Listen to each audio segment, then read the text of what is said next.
पंजाब और सिंध के दरमियान एक महाजराई की कैफियत बनती जा रही है। दोनों सियासी जमातें, पीपल्स पार्टी और नून लीग के अहम रहनुमा जो हैं वो उनके दरमियान बयानबाजी की वजह से आज सेनेट से पीपल्स पार्टी ने वॉकआउट किया और उन्होंने मरीम नवाज़ के माफ़ी मांगने तक किसी भी कानून साजी में हिस्सा ना लेने का फैसला किया है। जी फ़ारूक बंगई साहब, क्या कहेंगे, क्या मामला किस तरफ को जा रहे हैं? बिस्मिल्लाहिर्रहमानिर्रहीम। मियां साहब, वो फारूकी साहब ने सही फरमाया, जैसे वाटर कैनाल जो डिस्प्यूट तो ऑलरेडी इस पे तो तहफ़्फ़ुज़ात थे दोनों पार्टियों को।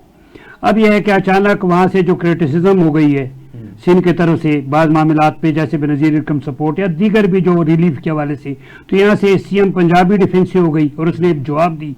तो इससे मामला यह है कि लफ्जी गोलाबारी जिसको कहते हैं वो स्टार्ट हो गई है और ये मामला ऊपर चला गया और वहाँ आपने आज देख लिया कि उन्होंने कह दिया कि जब तक माफी नहीं मांगेंगे। इस वक्त जो हालात है, मेरे ख्याल में दो सूबों तो छोड़ो तो चारों सूबों को जो है ना इतिहाद का मुजाहरा करना चाहिए।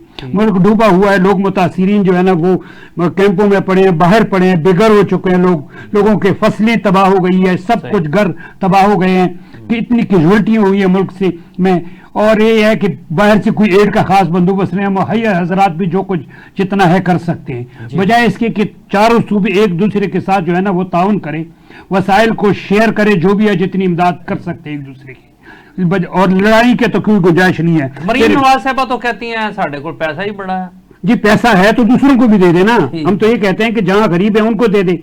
और दूसरी बात यह है, पहले आप देखिए, पहले भी सैलाब आए हैं, एक सूबे ने दूसरे सूबों को भेजे हैं, ये नहीं है कि नहीं। हम तो, हमारी तो सारी जिंदगी सैलाबों में गुजर गई है। और दूसरे के इंटरनेशनल इंगेजमेंट बढ़ रही है, तो और दोनों जो है, गो के पीपल्स पार्टी वाले कहते हैं कि हम किसी मतलब है कि इक्तदार में शरीक नहीं है, लेकिन शरीक इक्तदार पार्टियां हैं और एक ही कश्ती के हुकूमती किश्ती में दोनों सवार है, एक दूसरे के बगैर गुजारा नहीं होता है। तो इंटरनेशनल एंगेजमेंट है, इंटरनल भी कुछ मामलात है। अच्छा, नहीं, इसका क्या अदराक नहीं है दोनों सूबाई हुकूमतों को? नहीं, अदराक है, लेकिन यह है कि इसको पर्सनैलिटी का मसला ना बनाए ना, एटीट्यूड की लड़ाई ना बनाए।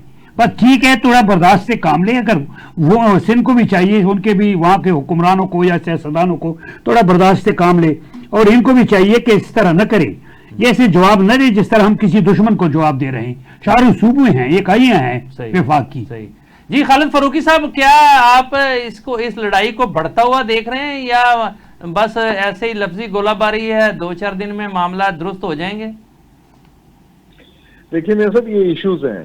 आज कल पर जैसे पहले कैनाल्स का इशू था, उस पे दोनों सूबों में तरक्की शुरू हो गई थी।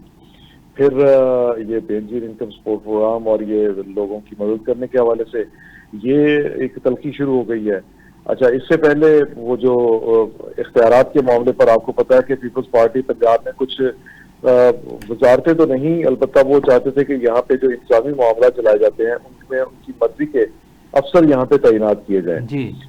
ये साउथ पंजाब में गिलानी साहब का बिलखसूस जो इलाका है, मुल्तान रीजन जो बनता है, पीपल्स पार्टी का ख्याल था कि साउथ पंजाब में उसकी मर्जी के अफसर आएंगे। अच्छा, लेकिन मरियम नवाज नहीं मानी। वो एक बाकायदा तौर पर एक मजबूत वज़ीर आला के तौर पर इस सारी चीज की मज़ामत करती रही हैं और उन्होंने पीपल्स पार्टी को कोई लिफ्ट नहीं करवाई। उस वक्त भी आपको पता है कि बड़े कई इजलास होते रहे और ये लगा के जैसे ये इत्तेहाद टूट जाएगा, यहाँ तक कि बिलावल भुट्टो यहाँ लाहौर में आके वो भी बैठ गए थे। और यहाँ इवन शहबाज शरीफ साहब जो हैं, उनकी क़यादत में जो मुश्तरका इजलास होते रहे, लेकिन ये मामला तय नहीं हुए। मरियम नवाज किसी सूरत भी अपने इख्तियारात में किसी को मुदाखलत की इजाजत देने के हक में कभी भी नहीं रही। अच्छा, इसीलिए उन्होंने इसकी मज़ामत की।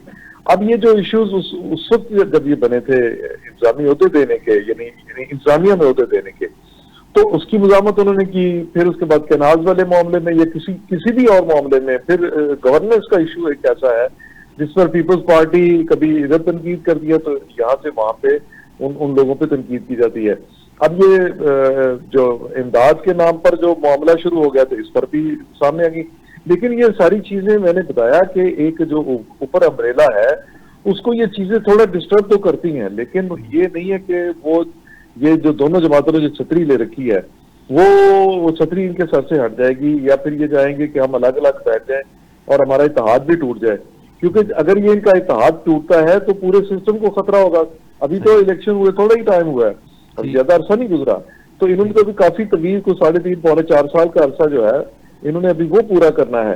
तो ये चीजें मेरा ख्याल है चपलस जो है ये चलती रहेगी, जो कुछ भी है ये मामला इसी तरह से रहेंगे, इख्तलाफात सामने आते रहेंगे, लेकिन दोनों में से किसी पार्टी में हिम्मत नहीं है कि वो दूसरे को कह सके कि खुदा हाफिज। अच्छा खालिद फारूकी साहब ये बताइएगा कि क्या वफाक में मुस्लिम लीग नून के पास इतनी सिंगल मेजॉरिटी है कि वो हुकूमत को बरकरार रख सके?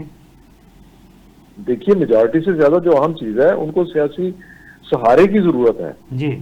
आपको ये भी मालूम है कि जो इंतखाबात हुए थे उन इंतखाबात में जिस तरह के रिजल्ट आए उन इंतखाबी नताइज को तस्लीम करना भी एक बहुत दिलगुर्दे की बात थी जी। तो भारत जैसा तैसा हुआ तो वो नताइज तस्लीम करवा लिए गए, कर लिए गए।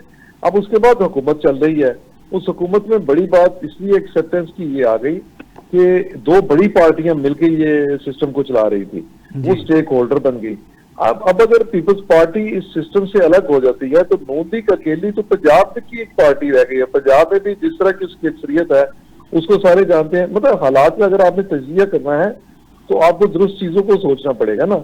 आप ये नहीं कर सकते कि यहाँ समझेंगे जी वो मसला ये है कि नून लीग बड़ी ही कमजोर पोजीशन पर भी खड़ी होगी। नून लीग किसी तरह भी हुकूमत चलाने की मतलब चलाने को तो वो एक वोट से यहाँ हुकूमत चलते रहती है, ऐसा नहीं है। ऊपर एस्टेब्लिशमेंट हो तो हुकूमतें चल जाया करती हैं, लेकिन जितनी भी अक्सरियत नून लीग दे दे इसको अपने इत्तेहादियों के बगैर, बिलखसूस पीपल्स पार्टी के बगैर किसी तरह भी सिस्टम चलाने की नून लीग जो है वो शायद उतनी उसमें सलाहियत और सकत और उसका हौसला नहीं होगा।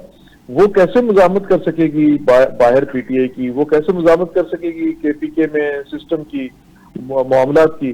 सो सियासी हालात जिस जगह पे है वहां पे कोई इन दोनों पार्टियों में से कोई पार्टी एक दूसरे को छोड़ नहीं सकती।